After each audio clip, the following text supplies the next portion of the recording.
मनापासून धन्यवाद आणि आभार व्यक्त करतो, कारण ज्या ठिकाणी थोडेफार विरोध झाला त्यांना थोडा गैरसमज होता आणि तो गैरसमजसुद्धा आमचे अधिकारी आणि त्या भागातील आमच्या महानगरपालिकेतील माजी पदाधिकारी, माजी नगरसेवक आणि विशेष करून माननीय पोलीस आयुक्त स्वतः आणि त्यांच्या टीमने लोकांना समजुती काढल्या आणि त्यांच्या गैरसमजही दूर केल्या। आणि विशेष करून वर्षानुवर्ष या महानगरपालिकेच्या हद्दीमध्ये अनधिकृतपणे किंवा त्या ठिकाणी अतिक्रमण करून राहत होते, विना परवानगीचं बांधकाम होत्या आणि त्यासोबतच आज काही लोकांनी स्वतःहून घराचं हे घरकुलसुद्धा त्यांनी घराचंसुद्धा बांधकाम त्यांनी पाडून घेतलं आणि ज्या ठिकाणी आम्ही स्वतः पुनर्वसन केलं होतं त्या लोकांना परत आम्ही महानगरपालिकेने स्वतः त्यांचा पुनर्वसन करणार आहे।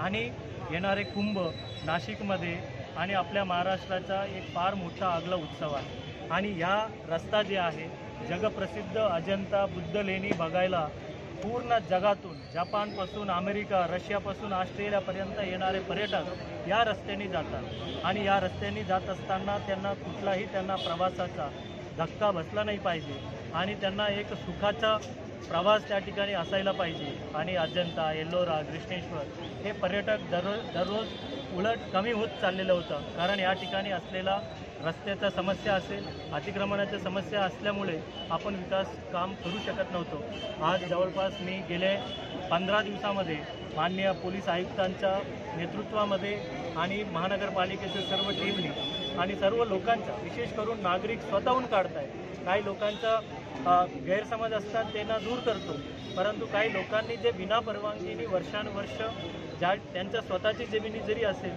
त्यांनी अनधिकृत परवानगी होते अशा ठिकाणीच आपण पाडतो। असे कुठलाही इमारत आपण पाडत नाही जे बांधकाम परवानगी घेऊन किंवा गुंठेवारी करून नियमानुसार करता येतं। असे सर्व परवानगी, असे सर्व इमारती सोडून बाकी सर्व जे रस्त्यात येणारे सर्व इमारती आपण तोडतो। पण एक अशी पण ओरड आहे की महापालिका सगळं तोडकाम करते, मात्र मुळात त्या ठिकाणी रस्ते बांधण्यासाठी महापालिकेकडे पैसे नाही आहे। पण या पैशाचं नियोजन महापालिका कसं करणार आहे? महापालिकेकडे पैसे नाही आहे असे विषय नाही आहे। ज्या ठिकाणी ज्या लोकांनी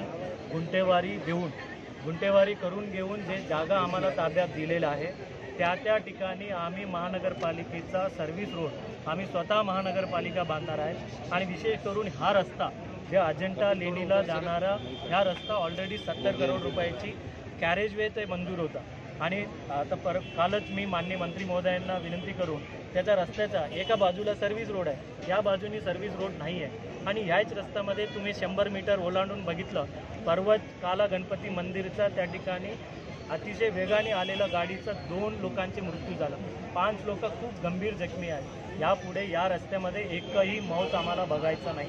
या ठिकाणी पर्यटक बघायचा, जगातून आलेल्या पर्यटकांना आम्ही स्वागत करायचं आणि या रस्ता आम्ही स्वतः ज्या ठिकाणी आम्ही ताब्यात मिळालेला आहे त्या ठिकाणी आम्ही तातडीनं काम करणार। या सगळ्या कामासाठी केंद्र आणि राज्य सरकारकडून निधी अपेक्षित आहे का आणि त्यासाठी काही तुम्ही डिमांड करणार आहात? महानगरपालिका आहे तर आम्ही जेवढं पैसे दिलं आम्ही घेणारच आहे आणि आम्ही प्रस्ताव पाठवणार आहे। ज्या रस्ता स्टेट PWDकडे आहे ते स्टेटला विनंती करू, ज्या ठिकाणी नॅशनल हायवे जसा महानुभाव आश्रमपासून गेवराई असेल आणि जालना रोड असेल त्या ठिकाणी नॅशनल हायवे असेल तर आम्ही नॅशनलकडे आम्ही पाठपुरावा करू, जर मिळाला ठीक, अन्यथा आम्ही महानगरपालिकेनेच स्वतः आम्ही नियोजन केलेलं आहे। जसं नाशिकला निधी मिळतो आहे या कुंभसाठी, तसं सुद्धा नाशिकला कनेक्टेड असल्या संभाजीनगरला मिळावं अशी तुमची अपेक्षा आहे का?